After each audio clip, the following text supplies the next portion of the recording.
আজকে দুপুরের মেনু হচ্ছে পটলের ভাজা। দেখুন এরকমভাবে লবণ হলুদ মাখিয়ে এভাবে পটলগুলোকে ভেজে নিয়েছি লালচে কালার করে। আর রয়েছে সোনামুগের ডাল, খুবই পাতলা করে ডাল করেছি মধ্যবিত্তের হেসেলের। আজকে দুপুরের মেনু আপনাদের সাথে শেয়ার করলাম।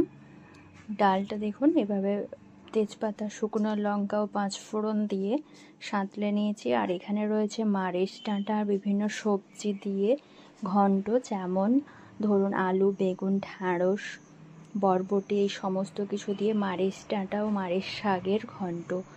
দেখুন এই রেসিপিটি আপনাদের সাথে খুব সহজেই আমি পরবর্তীকালে শেয়ার করব। আর রয়েছে রোস্টেড বাদামের বাটা, কাঁচা লঙ্কা 4টে দিয়ে বেশ ভালোভাবে বেটে নিয়ে লবণ সহযোগে মেখে নিয়েছি। তাহলে আজকে দুপুরের মেনু আপনাদের কেমন লাগলো অবশ্যই কমেন্টে জানাতে ভুলবেন না। ভালো লাগলে লাইক, কমেন্ট, শেয়ার করে দেবেন।